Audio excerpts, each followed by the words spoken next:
They torch democracy, crush accountability, and expect applause. We brought the facts, folks, not the flowers. Watch this. And now the swamp's budget games are on full display. Democrats grilling Kash Patel over spend plans and paperwork, hoping to trip him up instead of fixing the FBI's real corruption. Thank you, Mr. Chairman. Just to follow up on Senator Collins's question regarding, reports that a lot of the FBI investigators involved in reviewing the cases for January 6th were going to be purged. The Vice Chair, Senator Murray, myself, and many of my colleagues on this subcommittee wrote Attorney General Bondi a letter on February 8th. We've not gotten a response from them. That letter was directed at exactly this issue.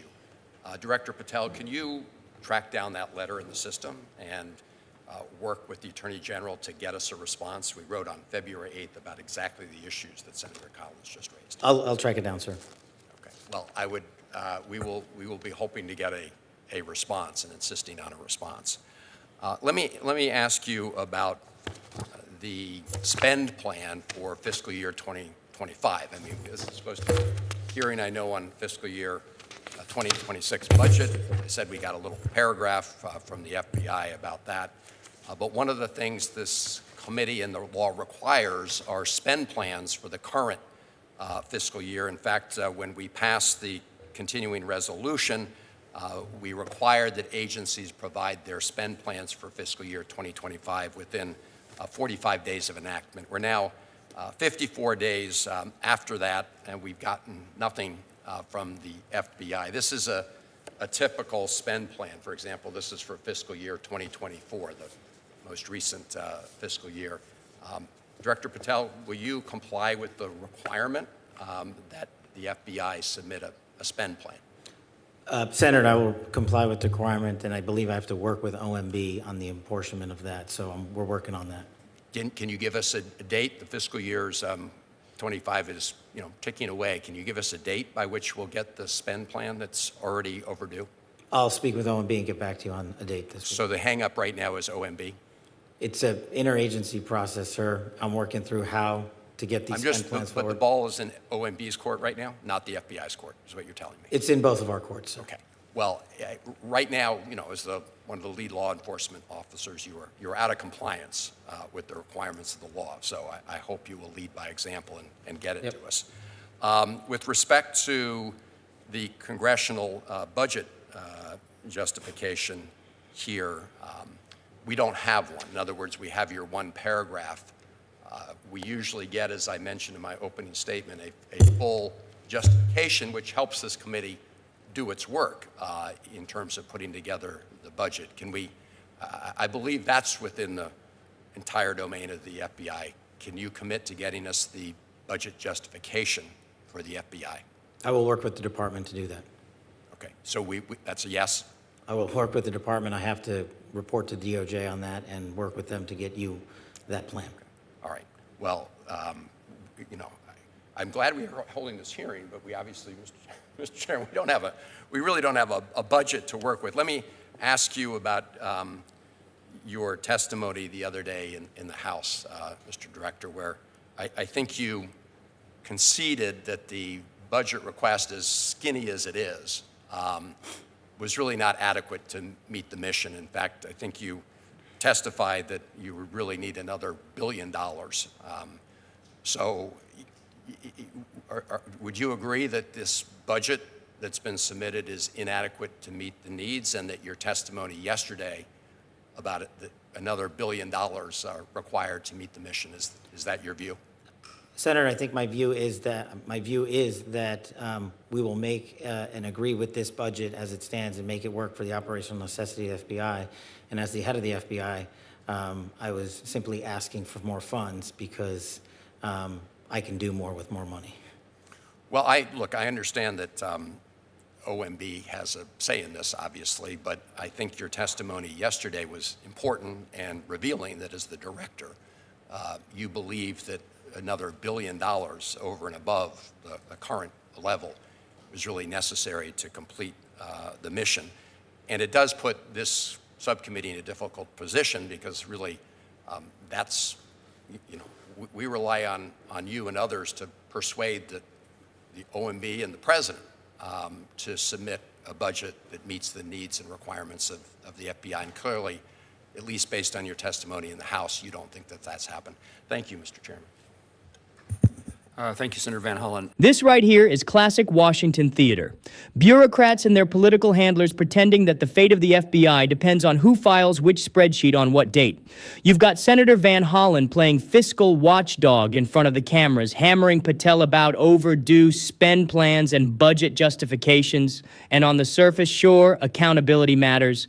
But notice what they're not talking about. The FBI's abuse of FISA warrants, the suppression of the Hunter Biden laptop, the targeting of conservative Americans, all those scandals are just fine with these senators. But heaven forbid the director be a week late on paperwork. This is the swamp's sleight of hand. They obsess over administrative compliance so they can avoid having a real conversation about institutional rot.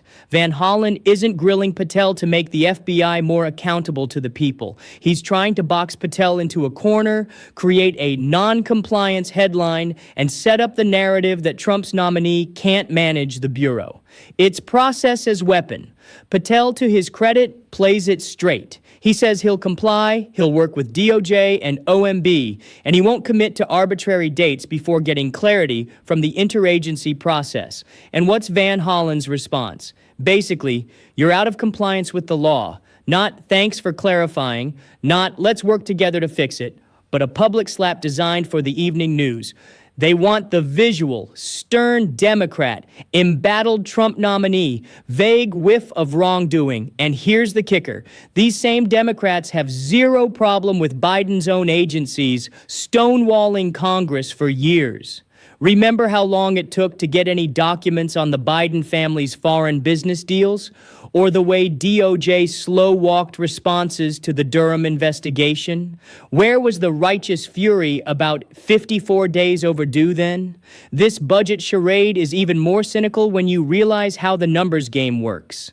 The senator points out Patel's testimony in the House that he could use another $1 billion to fully meet the mission. Sounds like a gotcha, right? Wrong. Every single federal agency head says they could do more with more money. It's called telling the truth. The difference is, Patel is actually willing to admit it openly instead of playing the political game of pretending the president's request is perfect. But Van Hollen flips that honesty into an indictment. See?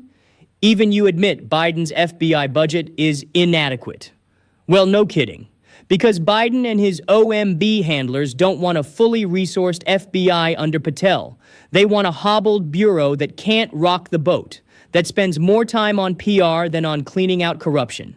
And if Patel points that out, they'll spin it into he's undermining the president's budget. Let's not miss the subtext here.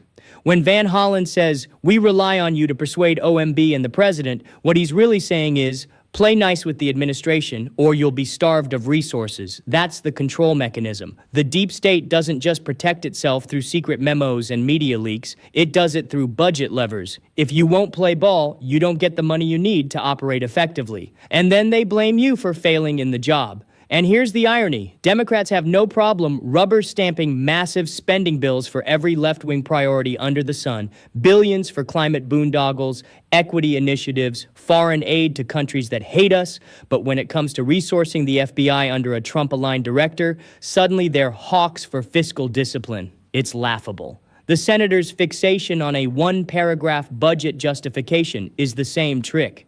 Yes, more detail is helpful. But this hearing isn't about improving the process. It's about building the case that Patel is unprepared and non-compliant so they can poison the confirmation vote. They want headlines, not solutions. And you can see the smug satisfaction when Van Hollen says, you're out of compliance with the law. Think about the gall it takes for a Democrat senator, part of the same party that ignored court orders during COVID, shredded immigration enforcement law, and violated the constitutional rights of January 6th defendants, to lecture anyone about compliance. It's not about the law. It's about power.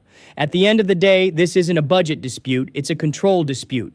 The left knows that if Kash Patel takes over, the FBI's priorities will change. away from political witch hunts and toward actual law enforcement. They can't have that. So they'll use every procedural tool, every budget rule, every reporting requirement as a weapon.